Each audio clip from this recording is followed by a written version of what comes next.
Good morning बच्चों। आज हम लोग पढ़ेंगे application of the Gauss theorem. इसके पहले हमने प्रूव करा था गॉस थ्योरम क्या होता है और इलेक्ट्रिक फ्लक्स, इन सब के बारे में इसके पहले वाले वीडियो में हमने डाल दिया है। अगर नहीं जानकारी है तो इसके पहले वाले वीडियो आप देखेंगे तो वहाँ से सब मिल जाएगा। ठीक है, हम क्लास 12 के जो चैप्टर नंबर 1 से कंटिन्यू हम पढ़ा रहे हैं और सारी चीज़ें हम अपने इस क्लास में आप लोगों को देंगे। ठीक है, अगर वीडियो अच्छा लगे तो सब्सक्राइब कीजिए और लाइक कीजिए। तो हम आज पढ़ाने चल रहे हैं application of the Gauss theorem. ठीक है, उसके पहले हमें जानना पड़ेगा गॉसियन सरफेस क्या होता है।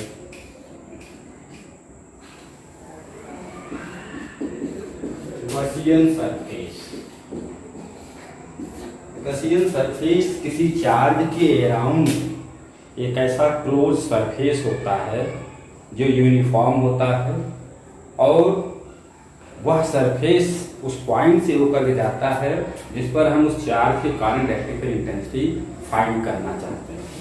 ठीक है, और गॉसियन सरफेस के नॉर्मल डायरेक्शन में इलेक्ट्रिक फील्ड होना चाहिए ड्यू टू दैट कंडक्टर, या फिर पैरेलल होना चाहिए। दो कंडीशन हो सकता है, हम लोग गॉसियन सरफेस ऐसा सिलेक्ट करते हैं।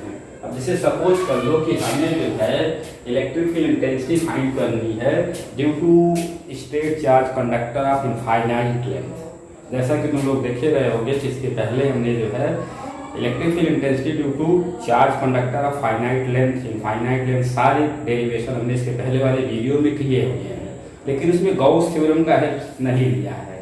वो डेफिनेशन के अकॉर्डिंग हमने उसको डिराइव किया है। ठीक है, तो तुम लोग उसको भी देखना क्योंकि वो भी जो है हमने यूज में आता है। और यहाँ पर हम लोग सारी कंडीशन के लिए फॉर्मूला डिराइव नहीं कर सकते हैं।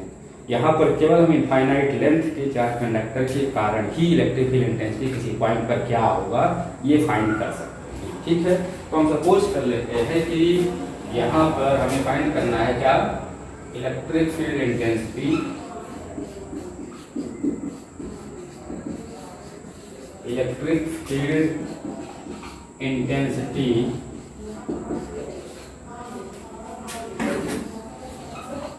ड्यू टू अ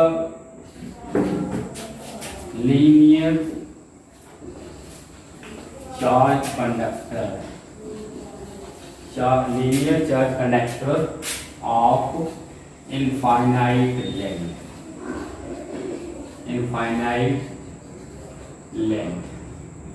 ठीक है, हमें सपोज कर ले रहे हैं there be a charge conductor of infinite length X Y है ये, और इस पर पॉजिटिव चार्ज है, सामने कंसीडर कर लिया ये पॉजिटिव चार्ज है। ठीक है, और इस पर linear charge density let at this linear charge density जो है, चार्ज डेंसिटी मतलब कंडक्टर की यूनिट लेंथ पर कितना चार्ज है उसको हम लोग कहते हैं लीनियर चार्ज डेंसिटी, और ये हमने सपोज कर लिया कि ये लैम्डा है। ठीक है, अब due to this conductor we have to find out electric field intensity at point P whose distance from this linear conductor dr। ठीक है, अब यहाँ पर हम एक सिलेंड्रिकल गॉसियन सरफेस ड्रा करेंगे जो इस पॉइंट से पास होगा और जिसका रेडियस ये r होगा। ये आप कह सकते हैं उस सिलेंडर का जो एक्सिस होगा ये कंडक्टर होगा। तो हम ये जो है सिलेंडर ड्रा करते हैं और जिसका एक्सिस क्या होना चाहिए, ये कंडक्टर होना चाहिए। ये हमने सिलेंडर ड्रा कर लिया क्योंकि ये तो कंडक्टर जो है इनफाइनाइट लेंथ का, इनफाइनाइट लेंथ का हमें सिलेंडर नहीं ड्रा करना है, हमें एक डेफिनिट लेंथ का सिलेंडर ड्रा करना है। और सपोज कर लो कि इसकी जो लेंथ है या जो हाइट है वो L है सिलेंडर का, और ये क्लोज सरफेस होना चाहिए। तो ये हम सपोज कर लिए कि इस तरीके से क्लोज है। ये सिलेंड्रिकल गॉसियन सरफेस हो गया जो इस पॉइंट P से पास हो रहा है, जिस पर इलेक्ट्रिकल इंटेंसिटी हमें फाइंड करनी है, और जिसका एक्सिस ये कंडक्टर स्वयं है, और इसका जो हाइट है हमने L सपोज कर लिया है। ठीक है, हमने कहा था कि गॉसियन सरफेस एक ऐसा सरफेस होगा जो क्या करेगा, चार्ज कंडक्टर को इम्पोज करेगा और साथ साथ जो इलेक्ट्रिकल इंटेंसिटी होगी या तो सरफेस के परपेंडिकुलर होगा या फिर सरफेस के पैरेलल होगा। तो जैसे हम कर्व सरफेस की बात करें, ये हमारा कंडक्टर हो गया, ये कर्व सरफेस है। कर्व सरफेस की बात करें तो यहाँ पर अगर कोई भी हम एलिमेंट्री सरफेस एरिया लेते हैं, ये elementary surface area curve surface पर, तो यहाँ पर इलेक्ट्रिकल इंटेंसिटी, क्योंकि हमने इसको पॉजिटिव चार्ज लिया है, पॉजिटिव चार्ज लिया है, तो पॉजिटिव चार्ज के कारण इलेक्ट्रिकल इंटेंसिटी होती है वो चार्ज और पॉइंट को ज्वाइन करने वाली लाइन के अलोंग आउटवर्ड होती है। तो यहाँ पर जो होगा इलेक्ट्रिकल इंटेंसिटी का डायरेक्शन आउटवर्ड हो जाएगा, ये ई हो गया, ठीक है। और एरिया वेक्टर भी जब हम लेंगे, क्योंकि ये एरिया वेक्टर क्या होता है, नॉर्मल सरफेस में नॉर्मल के अलोंग होता है। जैसे हमने ये एरिया वेक्टर, ये हमारा सरफेस है, तो ये अगर एरिया ले लेंगे तो इसके ऐसे नाम लिया जाएगा, ठीक है। मतलब इस केस में हम ये कह सकते हैं कि इस एलिमेंट्री सरफेस, जो एलिमेंट्री सरफेस हमने लिया है, इसका भी डायरेक्शन आउटवर्ड ही होगा। It means we can say ई और डी ए के बीच का जो एंगल होगा वो 0 होगा। मतलब यहाँ पर थीटा की वैल्यू क्या होगी, 0 होगी। अब ये जो डी ए है, जब हम इसको इंटीग्रेट करेंगे, क्योंकि कर्व सरफेस का पार्ट है, तो कर्व सरफेस एरिया देगा, ठीक है। इसलिए भी यहाँ पर 2 सरफेस और है, तभी तो पूरा बाउंड होगा, क्लोज सरफेस होना चाहिए according to the Gaussian theorem. तो हम एक एलिमेंट इस सरफेस पर ले लें और एक एलिमेंट इस सरफेस पर ले लें, ठीक है। ये एलिमेंट को जब इंटीग्रेट करेंगे ये वाला सरफेस देगा, इसको इंटीग्रेट करेंगे तो ये वाला सरफेस देगा, सिलेंडर के नीचे वाला, क्लियर। और जो एरिया वेक्टर होता है, जो कि नॉर्मली सरफेस के आउटवर्ड डायरेक्शन होता है, तो ये डी ए हो जाएगा।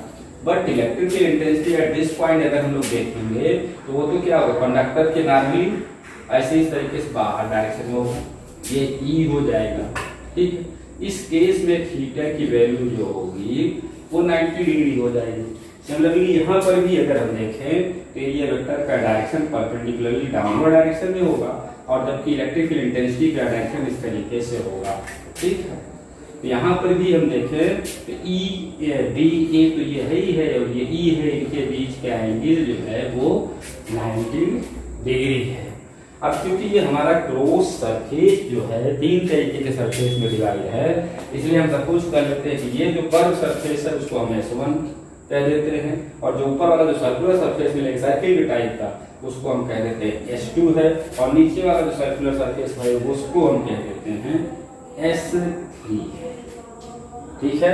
अब हमें यहाँ पर गॉस थ्योरम को अप्लाई करना है, और गॉस थ्योरम के अकॉर्डिंग क्या है कि electric flux bounded by the close surface become equal to the 1/7 time of that charge which is closed inside the close surface. It means सबसे पहला काम हमारा ये होगा कि इस क्लोज सरफेस के अंदर कितना चार्ज है। तो कितना चार्ज है, तो अगर हमने जो है सिलेंडर का हाइट L लिया है, तो क्लियर सी बात है कि इस कंडक्टर का केवल L लेंथ ही इसके अंदर है, बाकी तो बाहर है। इस L लेंथ पर कितना चार्ज होगा ये हम फाइंड कर लें, उतना ही चार्ज इस क्लोज सरफेस के अंदर होगा, ठीक है। तो क्योंकि हमें पता है, लेट कर लो, let Q be the charge, Q be charge in the Gaussian surface, Gaussian surface के अंदर जो चार्ज है वो Q है, तो क्या हो जाएगा, लैम्डा इज इक्वल टू हो जाएगा Q/L, क्योंकि L लेंथ इसके अंदर है, चार्ज पर Q है, और Q/L है, यूनिट लेंथ पर जो चार्ज की वैल्यू होती है उसी को हम लोग लैम्डा कहते हैं। हमने ये लैम्डा तो कंसीडर किया था, लैम्डा इज इक्वल Q/L हो जाएगा। It means charge inside the close surface जो हो जाएगा that is lambda into L हो जाएगा। इसको कह लीजिए इक्वेशन फर्स्ट है।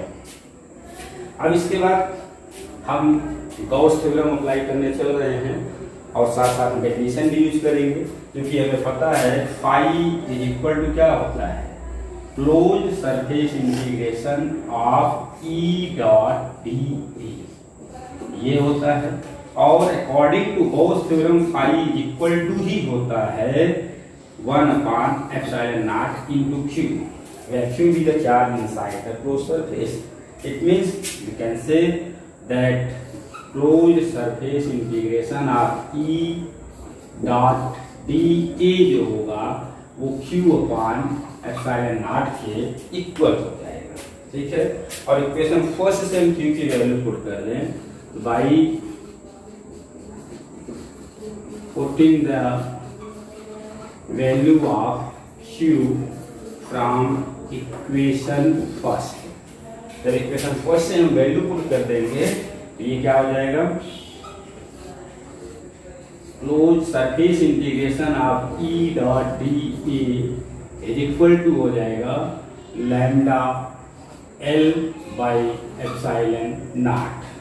अब ये देखो जो सरफेस है तीन पार्ट में डिवाइड है, क्योंकि तीन तरीके के यहाँ पर सरफेस है, इसलिए हम इसको लिख सकते हैं सरफेस इंटीग्रेशन। क्लोज अब नहीं रहा क्योंकि हम तीनों सरफेस को अलग अलग यहाँ कंसीडर कर रहे हैं, तो क्या हो जाएगा surface integration of E dot D1 first surface के लिए थर्ड सरफेस का, और ऐसे ही हमारा क्या हो जाएगा surface integration S2 E dot DA S2 surface के लिए हो जाएगा।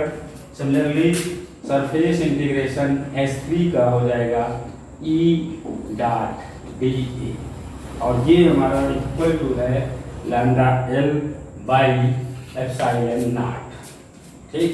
अब E डॉट डी तुम्हें पता है कि जब दो वेक्टर को डॉट प्रोडक्ट करते हैं तो एक स्केलर क्वांटिटी मिलती है।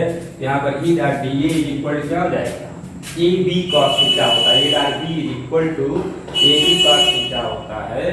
तो यहाँ पर हम E डॉट डी की हम क्या लिख सकते हैं, E D A cos theta.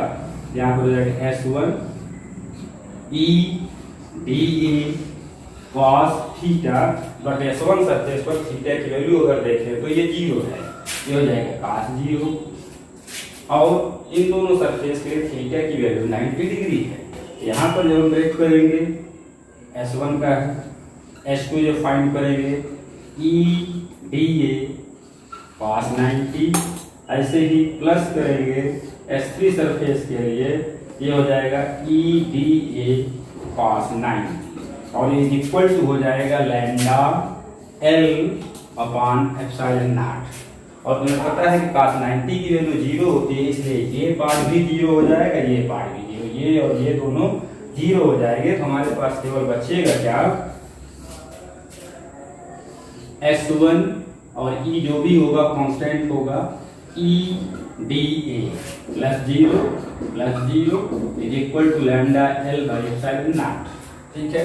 अब ये डी ए किसका पार्ट है, कर्व सरफेस एरिया का, और सिलेंडर के कस्प पर सरफेस एरिया का फॉर्मूला होता है 2 पाई और h। यहाँ पर x की जगह पर h है, बस इतना ही हमें देखना है कि क्या हो जाएगा E इंटू 2 पाई और l इज इक्वल टू हो गया lambda L by epsilon not. और ये देखें तो ये L से L कैंसिल हो जाएगा, और ये E इज इक्वल टू हो जाएगा, इसको अगर इधर लाते हैं तो 1/2 pi epsilon naught lambda by r।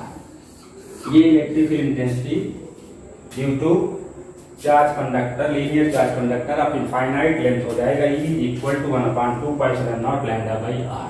और अगर हमारे पीछे वाले वीडियो में जाकर के देखोगे, जो कि केवल हम डेफिनेशन से लेने के लिए फॉर्मूला डिराइव किया है, तो उसमें भी यही आया finite length 1/2 pi epsilon naught lambda by r। और अगर फाइनाइट लेंथ के लिए देखोगे तो वहां पर है 1/4 pi epsilon naught lambda by r bracket में sin θ1 प्लस sin θ2 या sin alpha plus sin beta जो भी लिए हैं होंगे। ये हमारा फॉर्मूला आ गया। अब इसी फॉर्मूले को हम लोग ऐसे भी लिख सकते हैं 1/4 pi epsilon naught 2 lambda by r। और अगर इसको हम वेक्टर फॉर्म में लिखना चाहें तो इलेक्ट्रिक फील्ड इंटेंसिटी किधर है, रेडियस के अलोंग आउटवर्ड डायरेक्शन में। वेक्टर फॉर्म इसी चीज को लिख सकते हैं E is equal to 1/4 pi epsilon naught 2 lambda by r into unit vector r है, मतलब r के along account vector unit vector ले लेंगे। ये चीज हमारा क्या आ जाएगा वेक्टर के फॉर्म में। आज ये एप्लीकेशन हमने बना दिया, बता दिया तुम लोग को, electric field intensity due to linear charge in length of infinite length. और दूसरा एप्लीकेशन हम नेक्स्ट वीडियो में तुम लोग को देंगे कि electric field intensity due to charge sheet of infinite area. Infinite area का, इनफाइनाइट विस्तार का एक सीट होगा जो चार्ज होगा, उसके कारण उसके नियर अगर कोई पॉइंट है तो उस पर इलेक्ट्रिक फील्ड इंटेंसिटी क्या होगी, इसके लिए हम फार्मूला डिराइव करेंगे।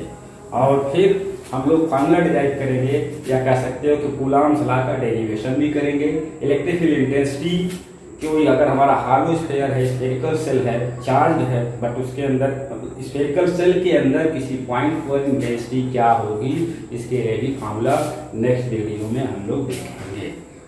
ठीक है स्टूडेंट्स, अगर पसंद आया हो वीडियो तो लाइक करें और सब्सक्राइब करें।